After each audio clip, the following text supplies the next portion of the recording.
A atitude dos pais frente ao autismo pode representar a exata diferença entre uma melhor e pior qualidade de vida para o autista e todos os que convivem com ele. Alguns pais não procuram um diagnóstico, não procuram um tratamento, porque já sabem que eles podem ouvir a palavra autismo. E muitos pais, quando recebem o diagnóstico, quando ouvem a palavra autismo, se negam a acreditar no que está acontecendo. Muitas vezes as falhas de diagnóstico precoce pode ser dos pais, por também não relatarem ou por omitirem a informação de alguma alteração percebida, né? Eles têm um certo receio. Claro que cada criança tem o seu tempo, mas uma vez identificado qualquer atraso nos marcos do desenvolvimento, tem que ser avaliado. O Rafinha teve um desenvolvimento normal até perto de 1 ano. Fez tudo que toda criança nessa idade faz, deu tchauzinho, jogou beijo, balbuciou mamãe. Desenvolvimento motor absolutamente normal. De repente a gente sente que ele começa a ficar um pouco mais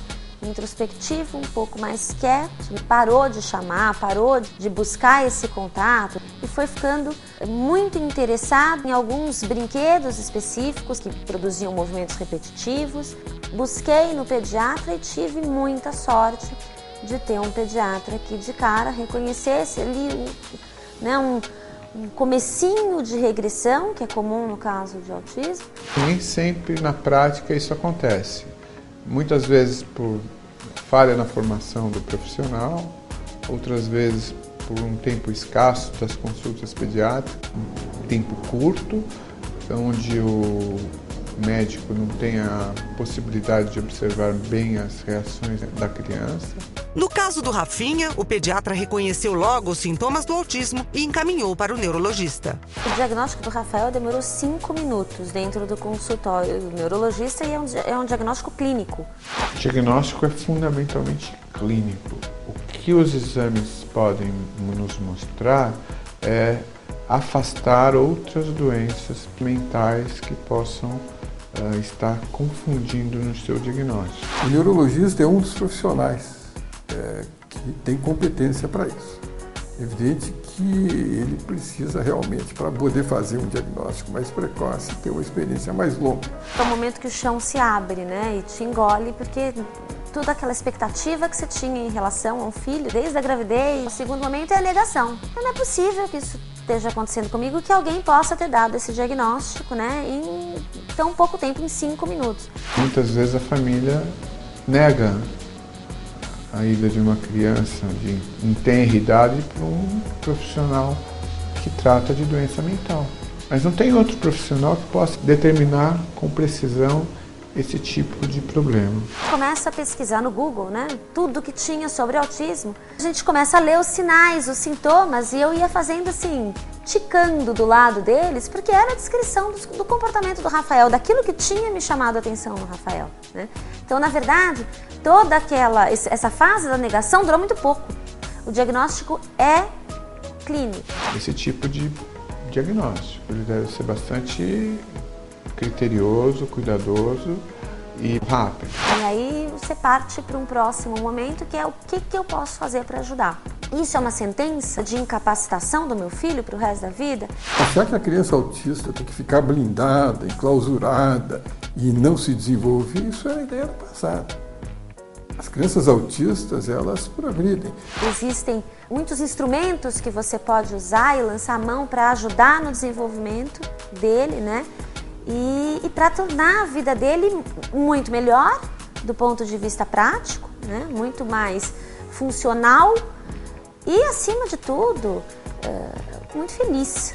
Faz parte do tratamento a orientação e o treinamento dos pais. As pessoas que mais vão poder ajudar a criança, além dos profissionais, são os pais que vão estar convivendo com aquela criança o tempo todo. Quando o pai e a mãe começam a aprender a analisar o comportamento e potencializar as situações do dia a dia para ajudar aquela criança, mais aquela criança vai se desenvolver. Eu tenho acompanhamento com 3 fonoaudiólogos, mais a parte de terapia comportamental, e ele trabalha isso de maneira a aumentar a socialização dele, né? Quando a gente consegue ensinar os pais a potencializar a comunicação da criança, tem uma chance muito maior de ter um desenvolvimento da linguagem mais adequado possível, até para ter maior independência possível.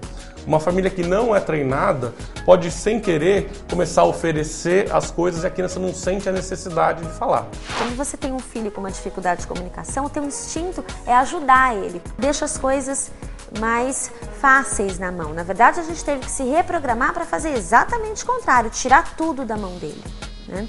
Então, tudo que ele quer, ele tem que pedir, ele tem que solicitar.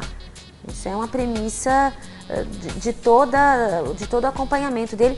É fundamental que os pais conheçam os pais dos coleguinhas, que a criança com autismo receba os amigos em casa, que participe de grupos de convivência, que vai fazer grupo de teatro, vai fazer atividade física, que vá a todas as festinhas. Ele hoje está numa escola que, na verdade, é híbrida, onde existem crianças normais, né, entre aspas, com desenvolvimento neurológico, neurotípico. Existem crianças com alguma dificuldade de aprendizado junto com essas, né? Existem classes só para crianças com alguma dificuldade de aprendizado e existe também um atendimento 1 para 1. Um professor bem treinado, ele pode potencializar muito o desenvolvimento dessa criança.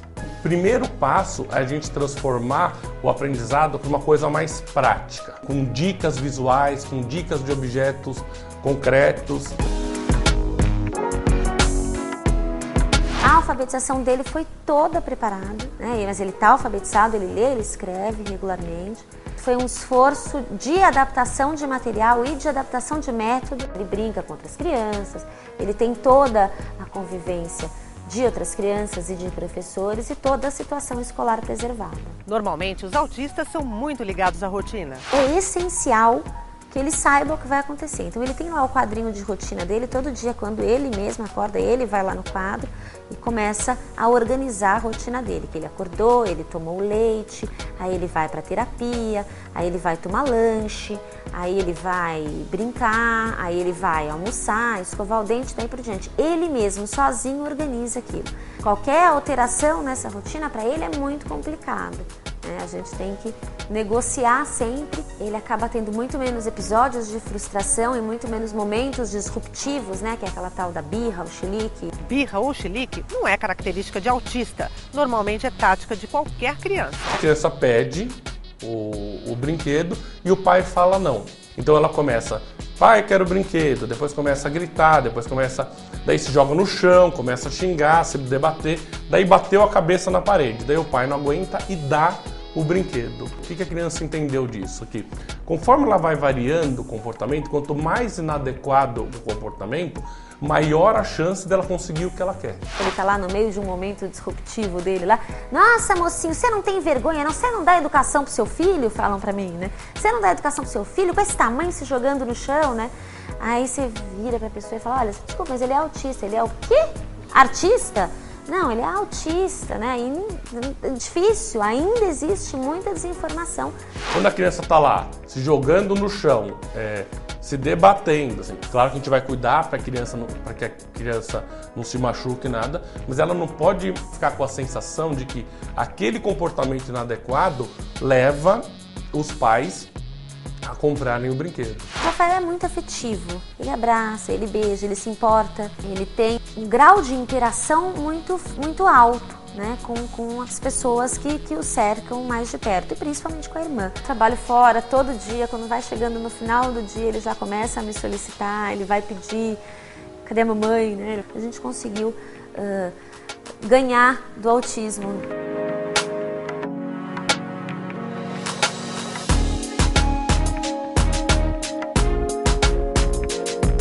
Se você quiser saber mais sobre bem-estar e qualidade de vida, acesse o nosso site, acompanhe as novidades do programa seguindo o Twitter do Edição Saúde e aproveite também para curtir a nossa página no Facebook. Até mais, tchau!